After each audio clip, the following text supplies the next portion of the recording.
Dalam rangka meminimalisir resiko penularan COVID-19, berbagai upaya telah dilakukan pemerintah untuk membatasi mobilitas masyarakat saat akhir pekan tiba, termasuk menerapkan kebijakan ganjil genap di kawasan Puncak, Bogor, Jawa Barat, yang menjadi salah satu destinasi favorit warga DKI Jakarta saat akhir pekan tiba dan menghabiskan waktunya untuk berekreasi.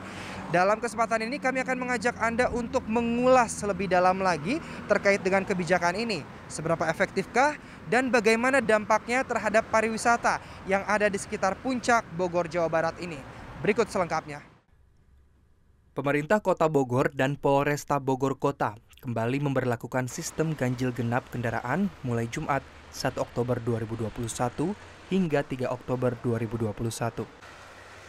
Pos pemeriksaan dipusatkan pada 8 titik, yakni Simpang Gadok, Simpang Pasir Angin, Pintu Tol Ciawi, kawasan Rainbow Hills, pos penutupan arus Cibanon, pos penutupan arus Bendungan, dan 2 lokasi di kawasan Sentul. Dalam penerapannya, pada pagi menjelang siang hari, tak jarang kita mendapati penumpukan kendaraan masih terjadi, khususnya di gerbang tol Ciawi menuju Simpang Gadok. Hal ini dikarenakan masih cukup tingginya antusias warga untuk menghabiskan waktu akhir pekannya untuk berekreasi di wilayah Puncak, Jawa Barat.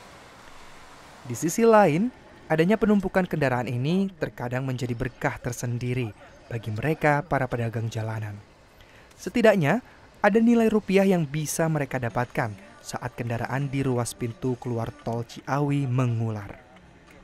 Terkait dengan aturan ganjil genap yang berlaku, seringkali peraturan yang dibuat memicu masyarakat untuk menghalalkan segala cara untuk dapat menembus penyekatan agar dapat melintas. Namun, tidak selamanya mulus, seperti pemuda yang satu ini. Polisi terpaksa memberhentikan kendaraannya karena tidak memasang plat nomor kendaraan dan terbukti telah memalsukan surat-surat kendaraan. Cukup efektif jalur Puncak ini, di mana dapat dikatakan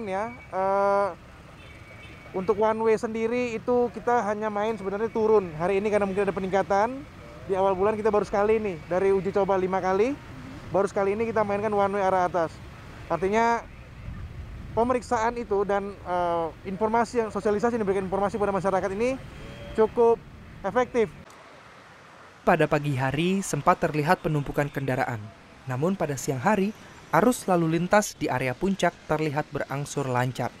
Sehingga secara keseluruhan, penerapan ganjil genap di jalur Puncak ini cukup efektif untuk membatasi warga yang ingin berlibur ke Puncak, Bogor, Jawa Barat. Indahnya pemandangan serta udara segar yang dapat dinikmati oleh para wisatawan memang tidak bisa dipungkiri akan selalu menjadi magnet khususnya bagi warga Jakarta. Meskipun diterapkan berbagai peraturan yang lebih ketat, tak sedikit para pengunjung rela memenuhi berbagai persyaratan agar dapat berekreasi. Menurut saya ganjil genap itu bagus untuk menghindari kemacetan, menghindari kerumunan, karena kita sekarang itu harus menghindari kerumunan. Jadi ganjil genap itu bagus kalau menurut saya. Penyesuaian diri dan berbagai inovasi perlu dilakukan oleh pihak pengelola destinasi wisata agar dapat menciptakan lingkungan wisata yang sesuai dengan protokol COVID-19. Jadi yang pertama kami menyiapkan seluruh staf kami vaksin semua, dan kami mendorong kemarin bersama pemerintah untuk memvaksin seluruh karyawan kita, dan yang kedua kita juga tracing kepada seluruh pendatang, kita melakukan scan barcode keluar masuk dan juga pelacakan keluar masuk, lalu kemudian kita membagikan masker gratis juga untuk bagaimana untuk wisatawan yang tidak membawa masker atau merasa kekurangan masker. Lalu juga kami menyediakan banyak tempat mencuci tangan dan juga banyak termogan di saat mereka datang ke tempat kami. Untuk mewujudkan pariwisata yang berkelanjutan dan dapat berjalan di tengah situasi COVID-19, dibutuhkan kesadaran lebih dari diri kita untuk menjaga kebersihan dan taat pada aturan yang berlaku. Bangkitnya sektor pariwisata di tengah pandemi COVID-19 menjadi tantangan tersendiri bagi setiap pelaku industri pariwisata. Dibutuhkan kerjasama yang baik antar setiap elemen masyarakat untuk dapat mematuhi segala kebijakan yang ada dalam rangka meminimalisir resiko penularan COVID-19 agar kita semua dapat terbebas dari pandemi COVID-19. Sebab Indonesia pulih karena aku, Indonesia pulih karena kamu, Indonesia pulih karena kita. Saya Arzana Mira, pamit undur diri dan sampai jumpa.